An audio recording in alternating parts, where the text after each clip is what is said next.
The Domain of Arnheim by Edgar Allan Poe. From his cradle to his grave, a gale of prosperity bore my friend Ellison along. Nor do I use the word prosperity in its mere worldly sense. I mean it as synonymous with happiness. The person of whom I speak seemed born for the purpose of foreshadowing the doctrines of Turgot, Price, Priestley, and Condorcet, of exemplifying by individual instance what has been deemed the chimera of the perfectionists. In the brief existence of Ellison, I fancy that I have seen refuted the dogma that in man's very nature lies some hidden principle, the antagonist of bliss.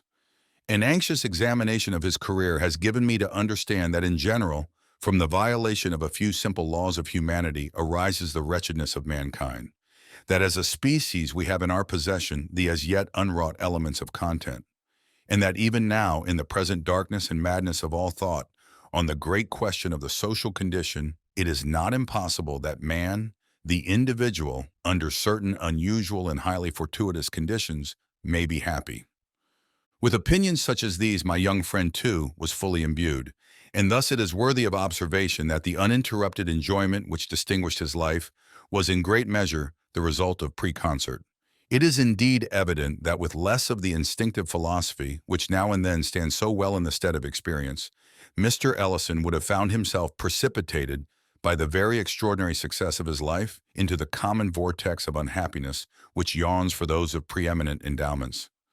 But it is by no means my object to pen an essay on happiness. The ideas of my friend may be summed up in a few words. He admitted but four elementary principles, or more strictly, conditions of bliss. That which he considered chief was, strange to say, the simple and purely physical one of free exercise in the open air. The health, he said, attainable by other means, is scarcely worth the name. He instanced the ecstasies of the fox hunter and pointed to the tillers of the earth, the only people who, as a class, can be fairly considered happier than others. His second condition was the love of woman. His third and most difficult of realization was the contempt of ambition. His fourth was an object of unceasing pursuit, and he held that, other things being equal, the extent of attainable happiness was in proportion to the spirituality of this object. Ellison was remarkable in the continuous profusion of good gifts lavished upon him by fortune. In personal grace and beauty, he exceeded all men. His intellect was of that order to which the acquisition of knowledge is less a labor than an intuition and a necessity.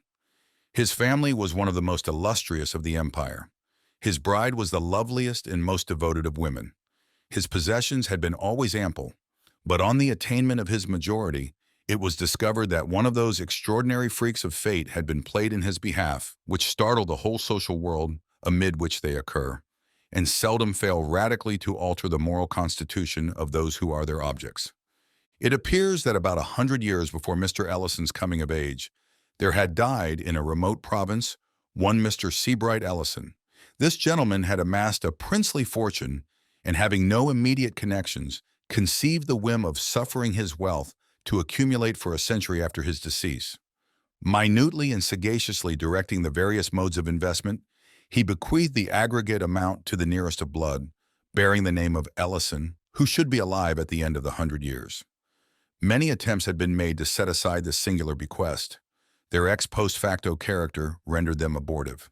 But the attention of a jealous government was aroused, and a legislative act finally obtained, forbidding all similar accumulations. This act, however, did not prevent young Ellison from entering into possession, on his 21st birthday, as the heir of his ancestor Seabright, of a fortune of $450 millions. 1. When it had become known that such was the enormous wealth inherited, there were, of course, many speculations as to the mode of its disposal. The magnitude and the immediate availability of the sum bewildered all who thought on the topic. The possessor of any appreciable amount of money might have been imagined to perform any one of 1,000 things. With riches merely surpassing those of any citizen, it would have been easy to suppose him engaging to supreme excess in the fashionable extravagances of his time, or busying himself with political intrigue, or aiming at ministerial power, or purchasing increase of nobility, or collecting large museums of virtue, or playing the munificent patron of letters, of science, of art, or endowing and bestowing his name upon extensive institutions of charity. But for the inconceivable wealth in the actual possession of the heir, these objects and all ordinary objects were felt to afford too limited a field. Recourse was had to figures, and these but sufficed to confound. It was seen that, even at 3%, the annual income of the inheritance amounted to no less than $13,500,000, which was $1,125,000 per month, or $36,986 per day, or $1,541 per hour, or $6 and $20 for every minute that flew. Thus the usual track of supposition was thoroughly broken up. Men knew not what to imagine. There were some who even conceived that Mr. Ellison would divest himself of at least one half of his fortune, as of utterly superfluous opulence, enriching whole troops of his relatives by division of his superabundance. To the nearest of these he did, in fact, abandon the very unusual wealth which was his own before the inheritance. I was not surprised, however, to perceive that he had long made up his mind on a point which had occasioned so much discussion to his friends. Nor was I greatly astonished at the nature of his decision. In regard to individual charities, he had satisfied his conscience. In the possibility of any improvement, properly so called, being effected by man himself in the general condition of man, he had, I am sorry to confess it, little faith. Upon the whole, whether happily or unhappily, he was thrown back, in very great measure, upon self. In the widest and noblest sense, he was a poet. He comprehended, moreover, the true character, the august aims, the supreme majesty and dignity of the poetic sentiment. The fullest, if not the sole proper satisfaction of this sentiment he instinctively felt to lie in the creation of novel forms of beauty. Some peculiarities, either in his early education or in the nature of his intellect, had tinged with what is termed materialism all his ethical speculations. And it was this bias, perhaps, which led him to believe that the most advantageous, at least, if not the sole legitimate field for the poetic exercise, lies in the creation of novel moods of purely physical loveliness. Thus it happened he became neither musician nor poet, if we use this latter term in its everyday acceptation. Or it might have been that he neglected to become either, merely in pursuance of his idea that in contempt of ambition is to be found one of the essential principles of happiness on earth. Is it not indeed possible that, while a high order of genius is necessarily ambitious, the highest is above that which is termed ambition? And may it not thus happen that many far greater than Milton have contentedly remained mute and inglorious? I believe that the world has never seen, and that unless through some series of accidents goading the noblest order of mind into distasteful exertion, the world will never see that full extent of triumphant execution in the richer domains of art, of which the human nature is absolutely capable. Ellison became neither musician nor poet, although no man lived more profoundly enamored of music and poetry. Under other circumstances than those which invested him, it is not impossible that he would have become a painter. Sculpture, although in its nature rigorously poetical, was too limited in its extent and consequences to have occupied at any time much of his attention. And I have now mentioned all the provinces in which the common understanding of the poetic sentiment has declared it capable of expatiating. But Ellison maintained that the richest, the truest, and most natural, if not altogether the most extensive province, had been unaccountably neglected. No definition had spoken of the landscape gardener as of the poet. Yet it seemed to my friend that the creation of the landscape garden offered to the proper muse the most magnificent of opportunities. Here indeed was the fairest field for the display of imagination in the endless combining of forms of novel beauty, the elements to enter into combination being, by a vast superiority, the most glorious which the earth could afford. In the multiform and multicolor of the flowers and the trees, he recognized the most direct and energetic efforts of nature at physical loveliness, and in the direction or concentration of this effort, or more properly, in its adaptation to the eyes which were to behold it on earth, he perceived that he should be employing the best means, laboring to the greatest advantage, in the fulfillment not only of his own destiny as poet, but of the august purposes for which the deity had implanted the poetic sentiment in man, its adaptation to the eyes which were to behold it on earth. In his explanation of this phraseology, Mr. Ellison did much towards solving what has always seemed to me an enigma. I mean the fact, which none but the ignorant dispute, that no such combination of scenery exists in nature as the painter of genius may produce. No such paradises are to be found in reality as have glowed on the canvas of Claude. In the most enchanting of natural landscapes, there will always be found a defect or an excess, many excesses and defects. While the component parts may defy, individually, the highest skill of the artist, the arrangement of these parts will always be susceptible of improvement. In short, no position can be attained on the wide surface of the natural earth, from which an artistical eye, looking steadily, will not find matter of offense in what is termed the composition of the landscape. And yet how unintelligible is this? In all other matters we are justly instructed to regard nature as supreme.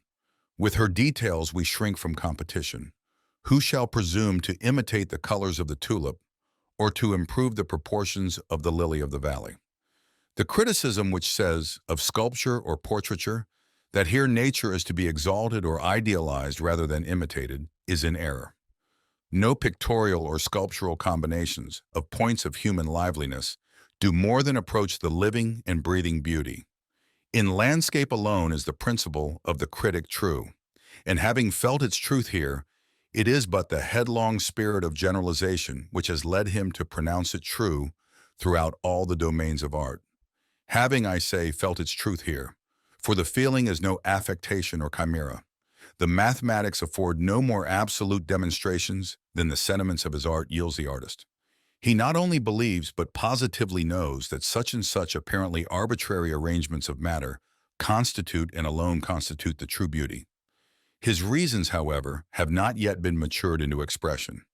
It remains for a more profound analysis than the world has yet seen, fully to investigate and express them. Nevertheless, he is confirmed in his instinctive opinions by the voice of all his brethren. Let a composition be defective. Let an emendation be wrought in its mere arrangement of form.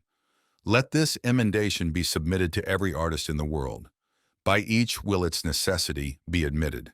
And even far more than this, in remedy of the defective composition, each insulated member of the fraternity would have suggested the identical emendation.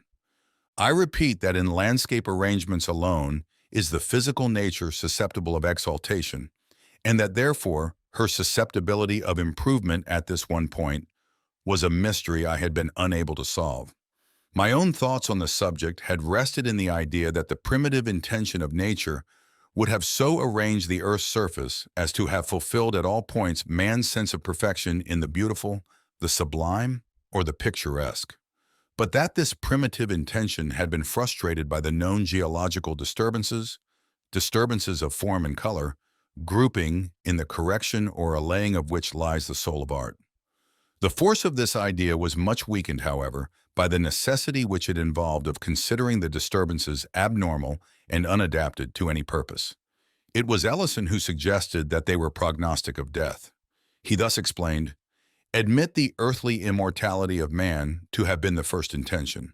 We have then the primitive arrangement of the earth's surface adapted to his blissful estate, as not existent but designed.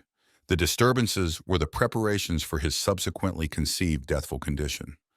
Now," said my friend, "what we regard as exaltation of the landscape may be really such, as respects only the moral or human point of view. Each alteration of the natural scenery may possibly affect a blemish in the picture. If we can suppose this picture viewed at large, in mass, from some point distant from the earth's surface, although not beyond the limits of its atmosphere, it is easily understood that what might improve a closely scrutinized detail may at the same time injure a general or more distantly observed effect. There may be a class of beings, human once but now invisible to humanity, to whom from afar our disorder may seem order, our unpicturesqueness picturesque. In a word, the earth angels, for whose scrutiny more especially than our own, and for whose death-refined appreciation of the beautiful, may have been set in array by God the wide landscape gardens of the hemispheres." In the course of discussion, my friend quoted some passages from a writer on landscape gardening who has been supposed to have well treated his theme. There are properly but two styles of landscape gardening, the natural and the artificial. One seeks to recall the original beauty of the country by adapting its means to the surrounding scenery, cultivating trees in harmony with the hills or plain of the neighboring land, detecting and bringing into practice those nice relations of size, proportion, and color which hid from the common observer are revealed everywhere to the experienced student of nature. The result of the natural style of gardening is seen rather in the absence of all defects and incongruities, in the prevalence of a healthy harmony and order, than in the creation of any special wonders or miracles. The artificial style has as many varieties as there are different tastes to gratify. It has a certain general relation to the various styles of building. There are the stately avenues and retirements of Versailles, Italian terraces, and a various mixed Old English style, which bears some relation to the domestic Gothic or English Elizabethan architecture. Whatever may be said against the abuses of the artificial landscape gardening, a mixture of pure art in a garden scene adds to it a great beauty. This is partly pleasing to the eye by the show of order and design, and partly moral. A terrace with an old moss-covered balustrade calls up at once to the eye the fair forms that have passed there in other days. The slightest exhibition of art is an evidence of care and human interest. From what I have already observed, said Ellison, you will understand that I reject the idea, here expressed, of recalling the original beauty of the country. The original beauty is never so great as that which may be introduced. Of course, everything depends on the selection of a spot with capabilities.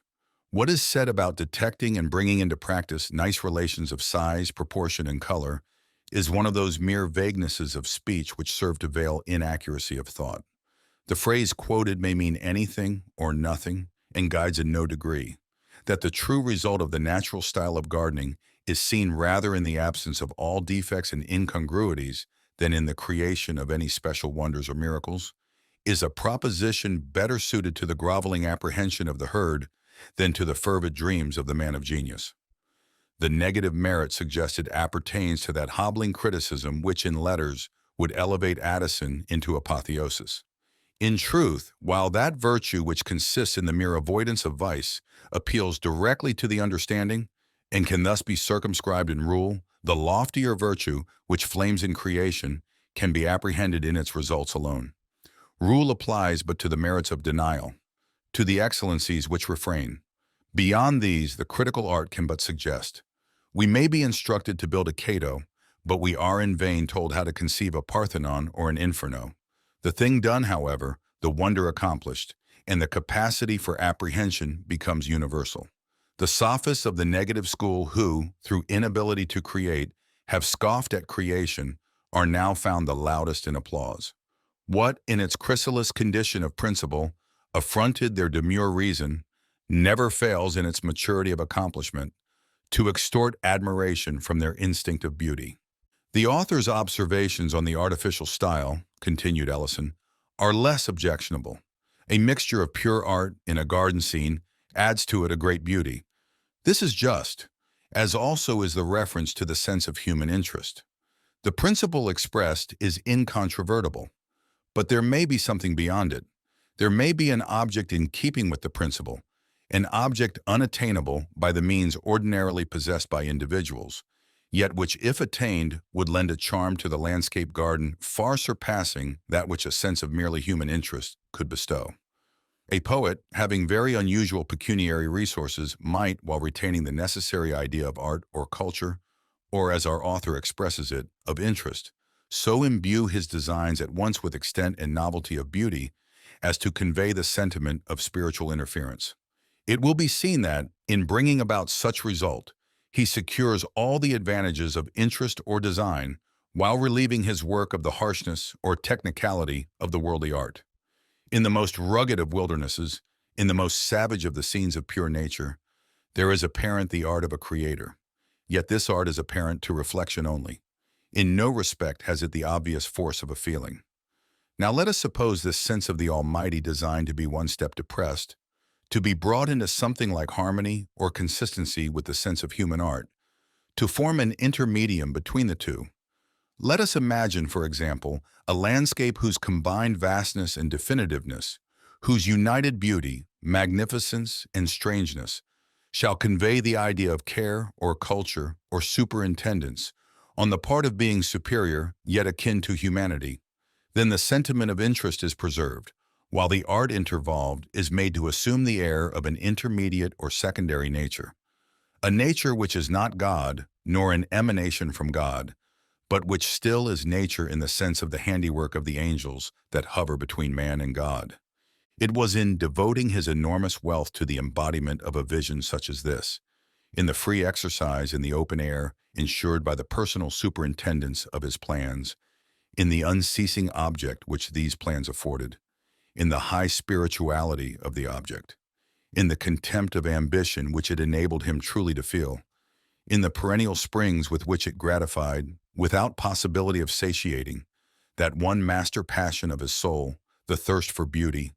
Above all, it was in the sympathy of a woman, not unwomanly, whose loveliness and love enveloped his existence in the purple atmosphere of paradise, that Ellison thought to find, and found, exemption from the ordinary cares of humanity, with a far greater amount of positive happiness than ever glowed in the rapt daydreams of de Staël. I despair of conveying to the reader any distinct conception of the marvels which my friend did actually accomplish. I wish to describe, but am disheartened by the difficulty of description, and hesitate between detail and generality. Perhaps the better course will be to unite the two in their extremes. Mr. Ellison's first step regarded, of course, the choice of a locality, and scarcely had he commenced thinking on this point when the luxuriant nature of the Pacific Islands arrested his attention.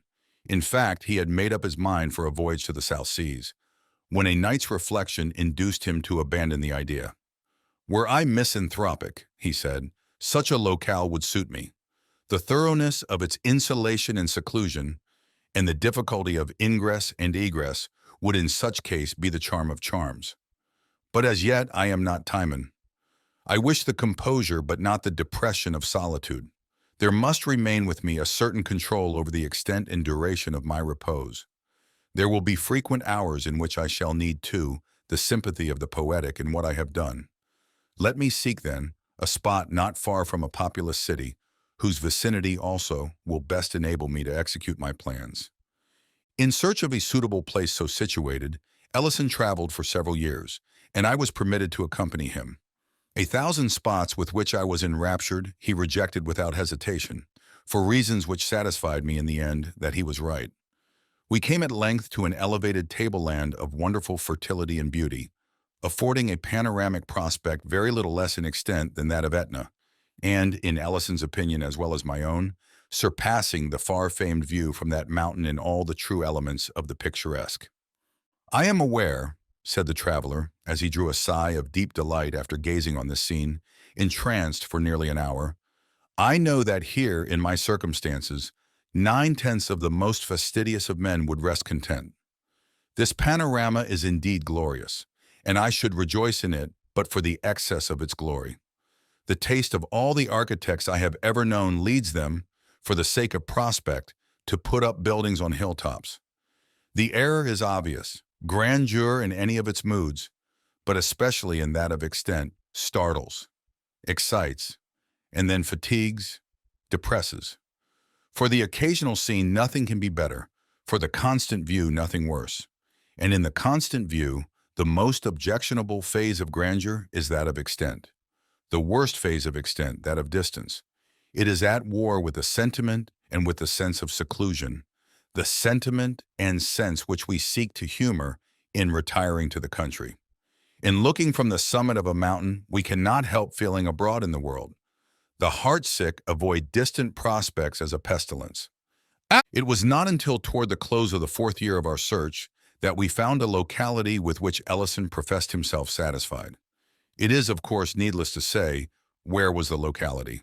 The late death of my friend, in causing his domain to be thrown open to certain classes of visitors, has given to Arnheim a species of secret and subdued, if not solemn, celebrity, similar in kind, although infinitely superior in degree, to that which so long distinguished Fonthill. The usual approach to Arnheim was by the river. The visitor left the city in the early morning. During the forenoon he passed between shores of a tranquil and domestic beauty, on which grazed innumerable sheep, their white fleeces spotting the vivid green of rolling meadows. By degrees, the idea of cultivation subsided into that of merely pastoral care. This slowly became merged in a sense of retirement, this again in a consciousness of solitude. As the evening approached, the channel grew more narrow, the banks more and more precipitous, and these latter were clothed in rich, more profuse, and more somber foliage. The water increased in transparency. The stream took 1,000 turns, so that at no moment could its gleaming surface be seen for a greater distance than a furlong.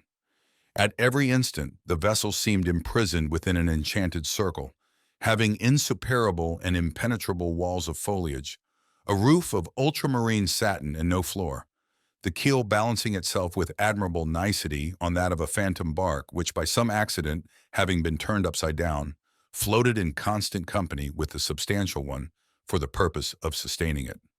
The channel now became a gorge, although the term is somewhat inapplicable, and I employ it merely because the language has no word which better represents the most striking, not the most distinctive feature of the scene. The character of gorge was maintained only in the height and parallelism of the shores. It was lost altogether in their other traits. The walls of the ravine, through which the clear water still tranquilly flowed, arose to an elevation of 100 and occasionally of 150 feet, and inclined so much toward each other as, in a great measure, to shut out the light of day, while the long plume-like moss which depended densely from the intertwining shrubberies overhead gave the whole chasm an air of funereal gloom.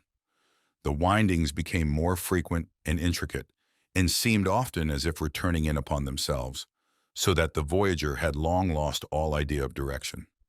He was, moreover, enwrapped in an exquisite sense of the strange. The thought of nature still remained, but her character seemed to have undergone modification. There was a weird symmetry, a thrilling uniformity, a wizard propriety in these her works. Not a dead branch, not a withered leaf, not a stray pebble, not a patch of the brown earth was anywhere visible. The crystal water welled up against the clean granite or the unblemished moss with a sharpness of outline that delighted while it bewildered the eye. Having threaded the mazes of this channel for some hours, the gloom deepening every moment, a sharp and unexpected turn of the vessel brought it suddenly, as if dropped from heaven, into a circular basin of very considerable extent when compared with the width of the gorge. It was about 200 yards in diameter and girt in at all points but one, that immediately fronting the vessel as it entered, by hills equal in general height to the walls of the chasm, although of a thoroughly different character. Their sides sloped from the water's edge at an angle of some 45 degrees, and they were clothed from base to summit, not a perceptible point escaping, in a drapery of the most gorgeous flower blossoms, scarcely a green leaf being visible among the sea of odorous and fluctuating color. This basin was of great depth, but so transparent was the water that the bottom, which seemed to consist of a thick mass of small round alabaster pebbles, was distinctly visible by glimpses. That is to say, whenever the eye could permit itself not to see, far down in the inverted heaven, the duplicate blooming of the hills. On these latter there were no trees, nor even shrubs of any size. The impressions wrought on the observer were those of richness, warmth, color, quietude, uniformity, softness, delicacy, daintiness, voluptuousness, and a miraculous extremeness of culture that suggested dreams of a new race of fairies, laborious, tasteful, magnificent, and fastidious. But as the eye traced upward the myriad-tinted slope, from its sharp junction with the water to its vague termination amid the folds of overhanging cloud, it became indeed difficult not to fancy a panoramic cataract of rubies, sapphires, opals, and golden onyxes, rolling silently out of the sky. The visitor, shooting suddenly into this bay from out the gloom of the ravine, is delighted but astounded by the full orb of the declining sun, which he had supposed to be already far below the horizon, but which now confronts him and forms the sole termination of an otherwise limitless vista, seen through another chasm-like rift in the hills. But here the voyager quits the vessel which has borne him so far, and descends into a light canoe of ivory, stained with arabesque devices in vivid scarlet, both within and without. The poop and beak of this boat arise high above the water, with sharp points, so that the general form is that of an irregular crescent. It lies on the surface of the bay with the proud grace of a swan. On its ermined floor reposes a single feathery paddle of satinwood. But no oarsman or attendant is to be seen. The guest is bidden to be of good cheer, that the fates will take care of him. The larger vessel disappears and he is left alone in the canoe, which lies apparently motionless in the middle of the lake. While he considers what course to pursue, however, he becomes aware of a gentle movement in the ferry bark. It slowly swings itself around until its prow points toward the sun. It advances with a gentle but gradually accelerated velocity, while the slight ripples it creates seem to break about the ivory side in divinest melody, seem to offer the only possible explanation of the soothing yet melancholy music for whose unseen origin the bewildered voyager looks around him in vain. The canoe steadily proceeds, and the rocky gate of the vista is approached so that its depths can be more distinctly seen. To the right arise a chain of lofty hills, rudely and luxuriantly wooded. It is observed, however, that the trait of exquisite cleanness, where the bank dips into the water, still prevails. There is not one token of the usual river debris. To the left, the character of the scene is softer and more obviously artificial. Here the bank slopes upward from the stream in a very gentle ascent, forming a broad sward of grass of a texture resembling nothing so much as velvet, and of a brilliancy of green which would bear comparison with the tint of the purest emerald. This plateau varies in width from 10 to 300 yards, reaching from the riverbank to a wall 50 feet high, which extends in an infinity of curves, but following the general direction of the river, until lost in the distance to the westward. This wall is of one continuous rock and has been formed by cutting perpendicularly the once rugged precipice of the stream's southern bank, but no trace of the labor has been suffered to remain. The chiseled stone has the hue of ages, and is profusely overhung and overspread with the ivy, the coral honeysuckle, the eglantine, and the clematis.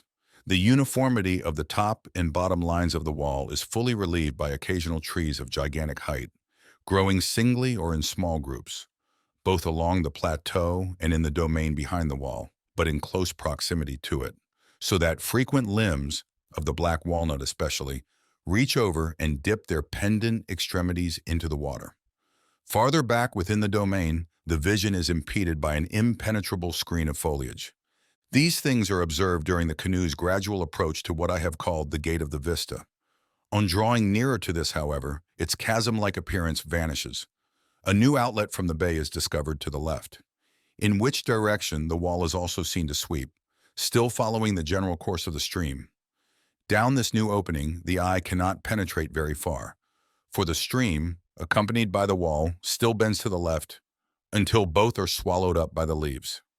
The boat nevertheless glides magically into the winding channel, and here the shore opposite the wall is found to resemble that opposite the wall in the straight vista. Lofty hills rising occasionally into mountains and covered with vegetation in wild luxuriance still shut in the scene. Floating gently onward, but with a velocity slightly augmented, the voyager, after many short turns, finds his progress apparently barred by a gigantic gate, or rather door of burnished gold, elaborately carved and fretted, and reflecting the direct rays of the now fast-sinking sun with an effulgence that seems to wreath the whole surrounding forest in flames. This gate is inserted in the lofty wall, which here appears to cross the river at right angles. In a few moments, however, it is seen that the main body of the water still sweeps in a gentle and extensive curve to the left, the wall following it as before, while a stream of considerable volume, diverging from the principal one, makes its way with a slight ripple under the door and is thus hidden from sight. The canoe falls into the lesser channel and approaches the gate. Its ponderous wings are slowly and musically expanded. The boat glides between them and commences a rapid descent into a vast amphitheater entirely begirt with purple mountains, whose bases are laved by a gleaming river throughout the full extent of their circuit. Meantime, the whole paradise of Arnheim bursts upon the view. There is a gush of entrancing melody. There is an oppressive sense of strange, sweet odor. There is a dreamlike intermingling to the eye of tall, slender eastern trees, bosky shrubberies, flocks of golden and crimson birds, lily-fringed lakes, meadows of violets, tulips, poppies, hyacinths and tuberoses, long intertangled lines of silver streamlets, and upspringing confusedly from amid all, a mass of semi-Gothic, semi-Saracenic architecture, sustaining itself by miracle in midair, glittering in the red sunlight with 100 orioles, minarets, and pinnacles, and seeming the phantom handiwork conjointly of the sylphs, of the fairies, of the genii, and of the gnomes.